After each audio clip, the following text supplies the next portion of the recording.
Now, as we discussed in our previous lessons online, we want to be able to move away from the fingering and move towards understanding the names of the notes in the diminished triad arpeggio. This helps us to, in improvisation, to understand the things that we can play if we were playing a solo and a diminished chord came up. But it's also important, I think, to help you with your fingerboard memorization. Any exercise you do, whether major, minor, diminished, augmented, and as you move into the 4- and 5-note chord arpeggios, each one of those will allow you to move around and to learn the names of the notes on your fingerboard. Not just the usual low positions, which a lot of us bass players kind of find as our home base, and I still do. I spend most of my life below about 4th position. I think that's sort of the sweet spot of the bass. But important to also understand where these notes are all over the neck, to be instantly able to name any note, any position on the fingerboard. So if we use our example from the previous 2 lessons and we do the lowest to highest exercise, what we can do is this. We could take the notes of the, say again, the C diminished triad and play them lowest to highest on the bass guitar, using any one of the number of fingerings to get from one point to the next.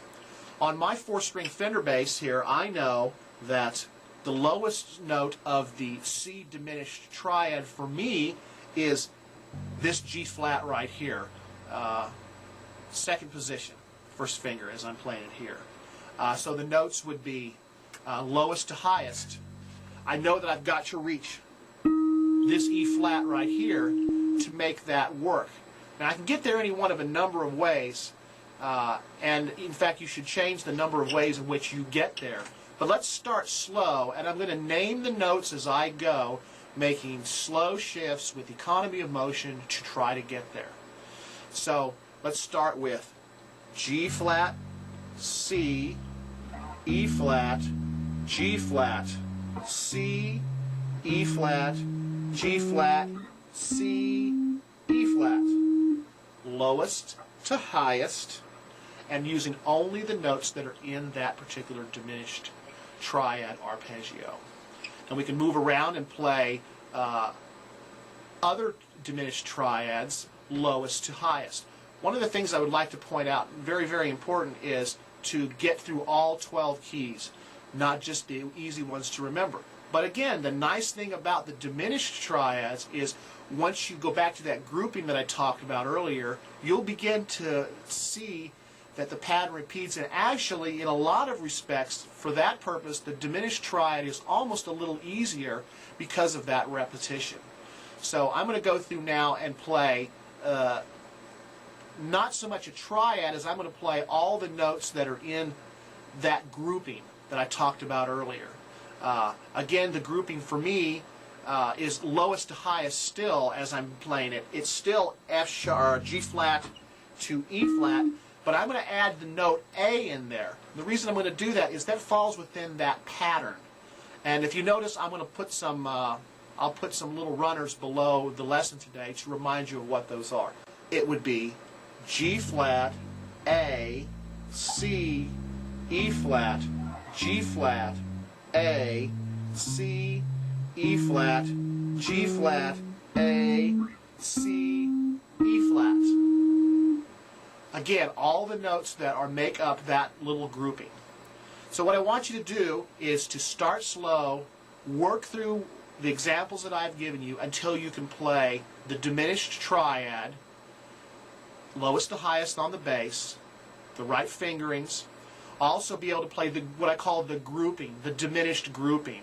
Again, just one more time to remind you, that would, for example, be C, E flat, G flat, A. Now that's actually a 4th note, so that is not a triad, but again, learning the grouping is very important. So, for example, if I said to you, play the A diminished grouping, we know that the A is the same as C. So what I would do is, I would start, if I was doing lowest to highest, Or just say, why don't we do this? Why don't I start on A? Okay, so I could do this. A, C, E flat, G flat, A, C, E flat, G flat, A, C, E flat. Can do it that way. And also going down, of course, and master it. Start with your metronome. Start real slow. Start maybe at, 60 beats per measure to where you're playing it, to where you don't trip over yourself when you come to naming the notes. Work up your metronome speed till you get faster and faster.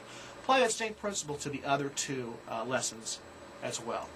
The nice thing about these little lessons and video clips that I put online is, hey, thanks to YouTube, you can always go back and start from scratch again. If you need to remind yourself major, go back and watch the major episode, minor. But the procedure, always the same. Get the arpeggio under your fingers, play it a variety of ways throughout the neck, and then be able to name the notes going from lowest to highest on your instrument.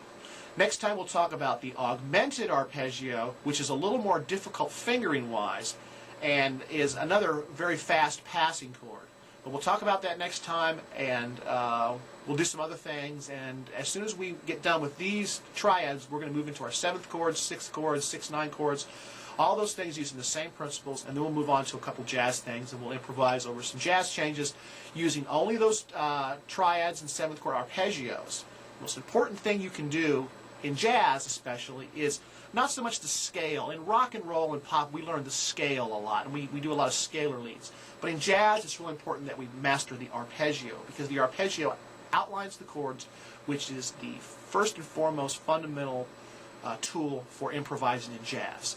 The scale is a close second, but I tell my students, and I tell everyone I talk to about this, that I'm mad about the arpeggio, because the arpeggio is the one that will make you sound more like a jazz player than any other tool.